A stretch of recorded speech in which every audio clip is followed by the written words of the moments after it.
Lo escuchamos en Tele 13 Radio. Fíjense que entre la senadora Jimena Rincón y el senador Juan Antonio Coloma se pelearon la palabra, la verdad, el miércoles en la tarde, en esta presentación que el titular de Hacienda, Mario Marcel, y la directora de presupuesto, Javiera Martínez, la mejor directora que ha tenido Chile en toda su historia, según Marcel, para enrostrarles que los documentos que estaban proyectando ahí en la sesión no se condecían con los que habían sido enviados previamente a los parlamentarios, lo que generó harta molestia, mucha. Y fue un sentimiento que pasadas las horas se convirtió en sospecha sobre el contenido de ese informe, que además no era un informe cualquiera. Fíjense que había mucha expectación por este informe en concreto de finanzas públicas. Es, para que nos hagamos una idea, uno de los 4 que Hacienda entrega durante el año. Es como una especie de IPOM de los informes de política monetaria que entrega el Central, el Banco Central, pero este lo entrega el gobierno. ¿Y por qué había tanta preocupación por el de abril? Porque el presupuesto que se aprobó en noviembre pasado establecía que los gastos tenían que adecuarse a los ingresos, obviamente. Sobre todo porque la oposición había señalado en ese entonces que se iban a quedar cortos con la proyección que se hacía respecto de ingresos y gastos. Algo que retrucó el gobierno. Ellos consideran que sus proyecciones estaban bien hechas. Y por lo mismo, en ese entonces, el año pasado, se suscribió un protocolo para convenir el gasto a lo que se iba a informar en abril. O sea, ahora. Entonces el senador Coloma asegura que todos estaban esperando este informe, obviamente, y que el informe condiciona el nivel de gasto para este 2025.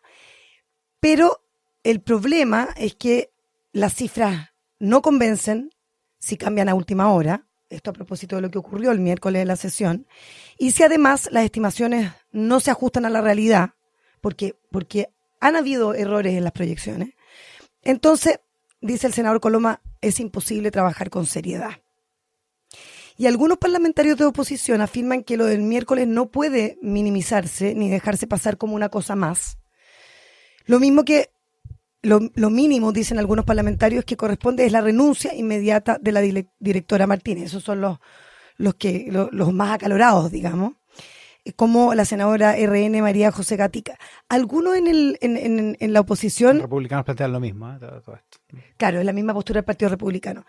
Y cuando uno conversa con parlamentarios que no están, en el fondo, vociferando tanto, ellos se preguntan cómo la propia directora no renuncia después de lo que consideran una audiencia sencillamente bochornosa, no solo por la forma, por esto que les cuento de que hubo como versiones previas a lo que tuvieron parte o a lo que recibieron los parlamentarios versus de lo que se proyectaba ya. Entonces uno se dice, ¿pero por qué se estaba proyectando un número mayor? Uno puede decir, bueno, estaban en las proyecciones, estaban haciendo los cálculos, pero hay una sospecha de que efectivamente haya un bluff en los números, ¿ya? Esa es como un poco la sensación.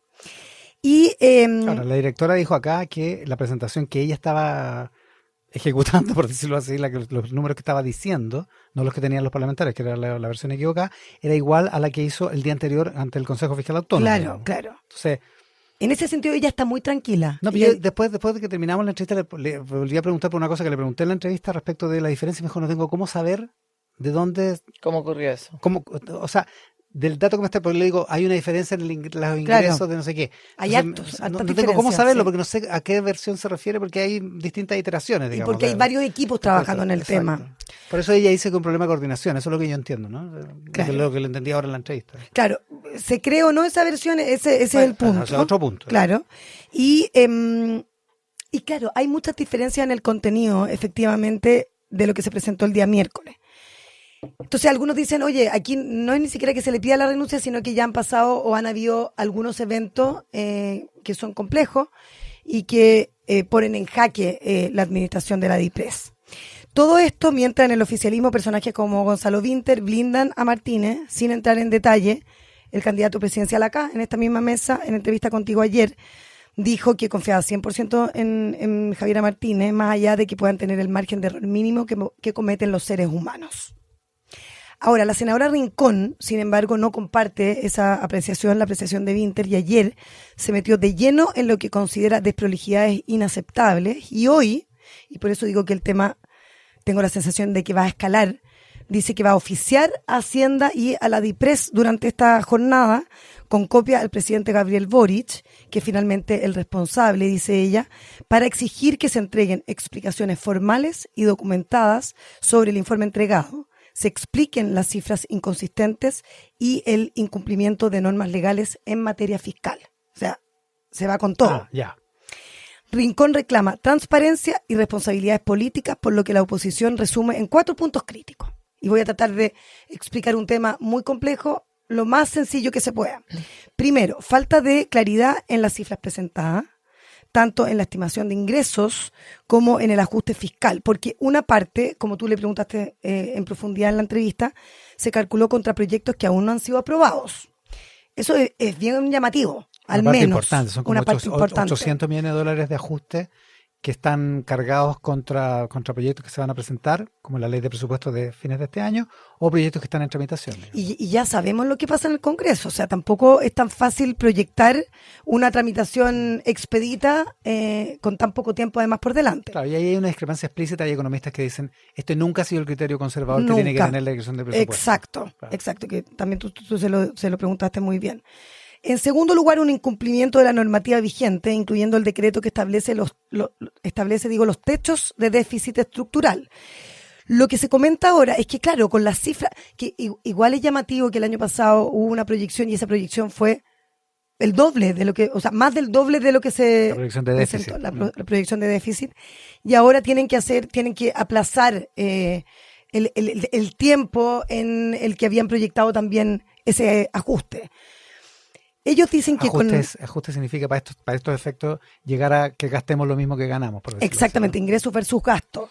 Y dicen algunos economistas que con lo que se está proyectando y con las nuevas metas, el próximo gobierno va a tener que hacer un ajuste de al menos $1.000 millones en su primer año y va a tener un espacio súper acotado para gastar en su periodo. Que Javier Martínez lo acaba de confirmar, dijo, es la ley de presupuesto que nos toca tramitar a nosotros, la del próximo año, y va a tener un ajuste de $1.000 millones. O sea, súper importante. Es un montón de plata. Imagínense para un gobierno entrante que tiene que presentar sus proyectos. O sea, no hay mucha disposición de recursos para hacer nada, básicamente.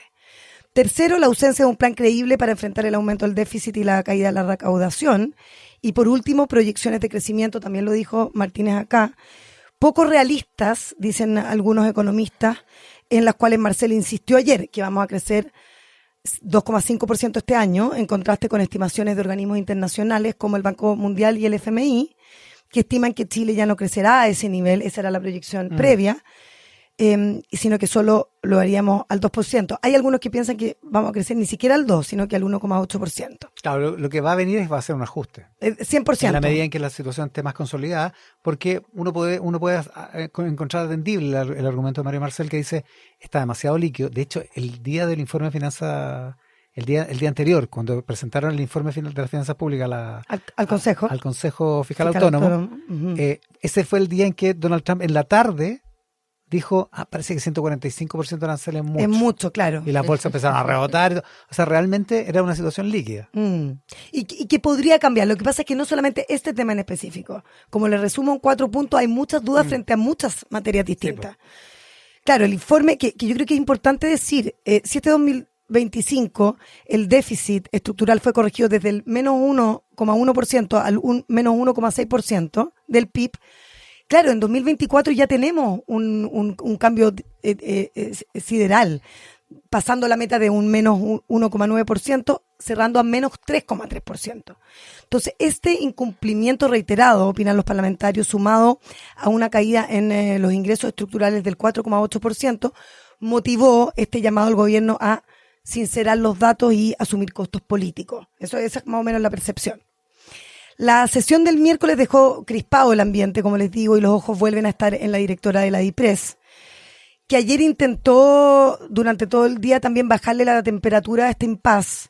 Se encargó, por ejemplo, de enviar a los parlamentarios un documento de acciones correctivas para retomar la convergencia fiscal, decirles que estaba disponible además en la web, insistiendo entre algunos de ellos que el gobierno como bonus track, así también se lo presentó a algunos parlamentarios, habilitó una página web para hacer seguimiento mensual a los acuerdos suscritos durante la tramitación del presupuesto 2025.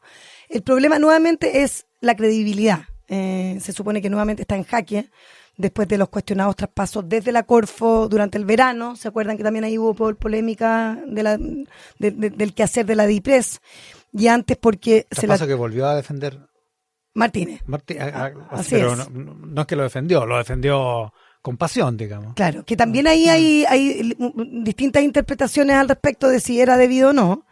Y además por lo que se la tildó en algún momento de responsable de relajar las exigencias para que fundaciones recibieran recursos públicos. También eso fue un tema bien bullado a propósito del caso convenio. Entonces hay eventos que la han puesto ahí en jaque y vamos a ver qué explicaciones tiene que dar el gobierno en el tema de hoy, que es la presentación pedida de explicaciones de Jimena Rincón en este tema de oficiar al gobierno frente a este tema en específico. Que son los dos niveles de la controversia. Uno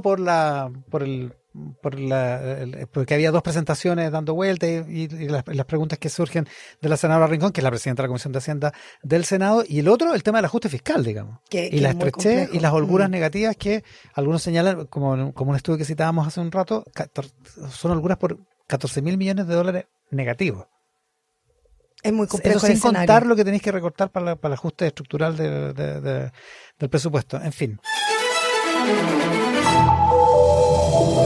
Tele 13 Radio Podcast, lo que tienes que escuchar. www.tele13radio.cl